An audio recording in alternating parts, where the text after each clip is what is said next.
Good afternoon. आज हम भारत के इतिहास के बारे में पढ़ने जा रहे हैं। और भारत का इतिहास पढ़ने से पहले हमें यह जान लेना आवश्यक है कि जो हमारा भारत का इतिहास है इसको 3 भागों में विभाजित किया गया है। वो भाग हैं प्राचीन भारत, मध्य भारत और आधुनिक भारत। और ये जो तीनों भाग हैं ये किसने किए हैं? ये जर्मन इतिहासकार थे क्रिस्टोफ सेलियर्स। इन्होंने जो तीनों भाग भारत के इतिहास के किए थे। और सबसे पहले हम जो है भारत के जे तीनों भागों में से सबसे पहले हम प्राचीन भारत के बारे में जानकारी हासिल करेंगे। क्या जो हमारा जो प्राचीन भारत था उसके बारे में हमें कहाँ से पता चलता है? कौन से ऐसे स्रोत हैं जिनसे हमें प्राचीन भारत के बारे में सब कुछ पता चला? तो हम चलिए जानते हैं कैसे हमें प्राचीन भारत के बारे में जानकारी प्राप्त होती है। इसके भी हमारे पास 4 स्रोत हैं। नंबर 1 पे है धर्म ग्रंथ, नंबर 2 पे है ऐतिहासिक ग्रंथ और नंबर 3 पे है विदेशियों का विवरण और 4 पे है पुरातत्व संबंधी साक्ष्य। हम सबसे पहले जो धर्म ग्रंथ है उनसे हमें कैसे प्राचीन भारत के बारे में जानकारी प्राप्त हुई उसके बारे में हम जानेंगे।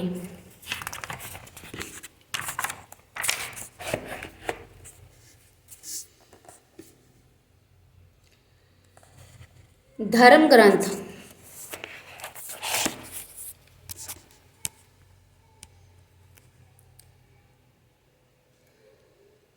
धर्म ग्रंथ सर्व प्राचीन धर्म ग्रंथ जो सर्व प्राचीन जो सबसे ज़्यादा प्राचीन जो धर्म ग्रंथ है वो कौन सा है? वेद है।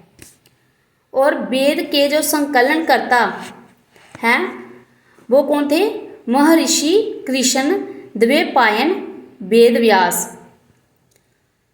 जो वेद हैं वो कितने हैं हमारे पास? वो भी हैं 4 वेद हैं हमारे पास।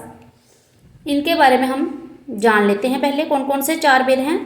एक तो है ऋग्वेद, दूसरे नंबर पे है यजुर्वेद, तीसरे नंबर पे है सामवेद, नंबर 4 पे है अथर्ववेद। इन चारों वेदों को क्या कहते हैं? संहिता कहा जाता है। जो चारों वेद हैं इन्हें आपका एग्ज़ाम में ये क्वेश्चन पुट हो सकता है कि जो हमारे वेद हैं उन्हें क्या कहा जाता है? तो उन्हें कहा जाता है संहिता। सबसे पहले हम बात करेंगे ऋग्वेद की। ऋग्वेद इसमें क्या है? 10 मंडल हैं, 1028 सूक्त हैं और 10,462 ऋचाएँ हैं। ऋचाएँ का मतलब होता है मंत्र। और इन्हें जो इनकी ऋचाएँ हैं, मंत्र हैं, इन्हें जो पढ़ते थे वो जो ऋषि होते थे, ऋषि उन्हें कहा जाता था होतर। जो ऋग्वेद के ऋचाओं जहाँ मंत्रों को पढ़ने वाले ऋषि होते थे उन्हें होतर कहा जाता था। ऋग्वेद के तीसरे मंडल में, अब मैं आपको जो ऋग्वेद है उसमें जो भी इम्पोर्टेंट जानकारी होती है वो आपको बता देती हूँ। सबसे पहले है जो ऋग्वेद है उसके तीसरे मंडल में सूर्य देवता सावित्री को समर्पित प्रसिद्ध गायत्री मंत्र है। और ऋग्वेद के जो 9वां मंडल है उसमें है देवता सोम का उल्लेख।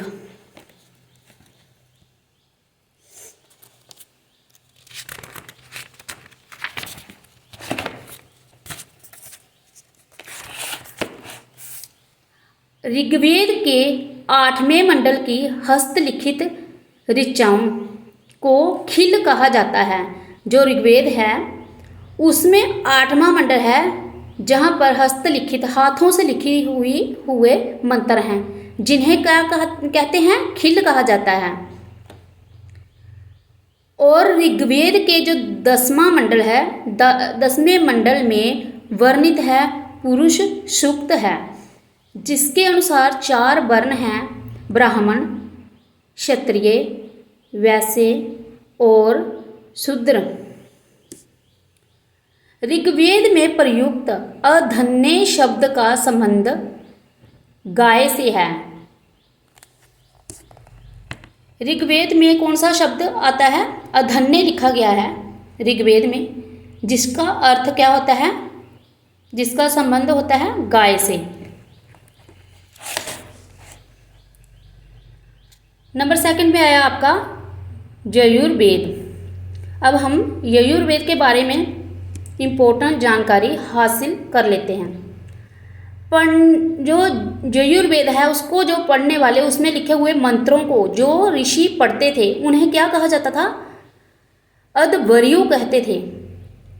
जैसे ऋग्वेद में जो ऋषि मंत्र पढ़ते थे उन्हें क्या कहा जाता था, होत्र कहा जाता था। और वैसे ही यजुर्वेद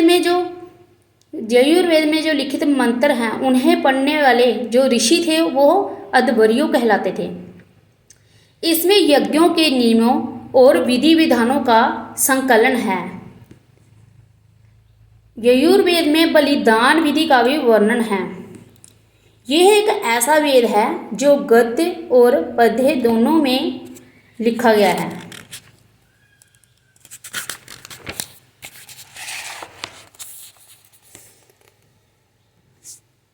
सामवेद।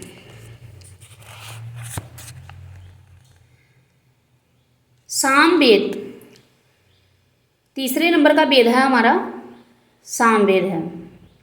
इसके जो पाठ्यकर्ता थे, मतलब जो इनको पढ़ने वाले जो ऋषि थे वो कहलाते थे उद्धात्र कहलाते थे, उद्रात्र कहलाते थे।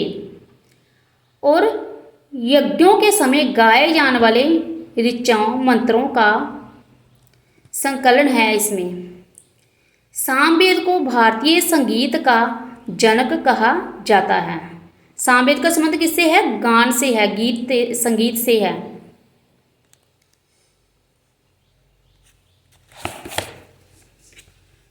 नंबर 4 नंबर पे हमारा जो वेद है वो है अथर्ववेद।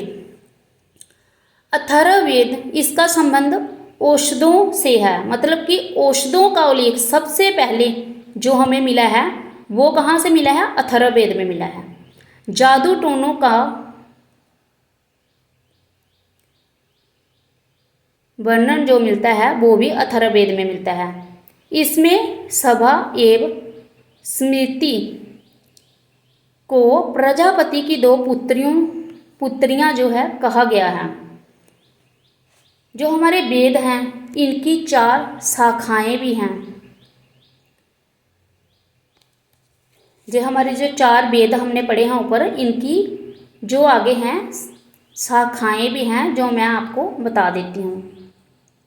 ऋग्वेद जो है इसकी शाखा है शाकल शाखा, जो एकमात्र जीवित शाखा है। यजुर्वेद है, इसकी 2 शाखाएं हैं, शुक्ल यजुर्वेद और कृष्ण यजुर्वेद। और सामवेद की शाखाएं हैं जैमिनीय, कोथुम एवं रामायणीय।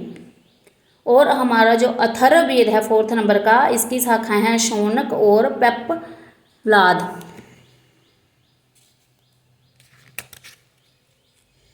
Thank you.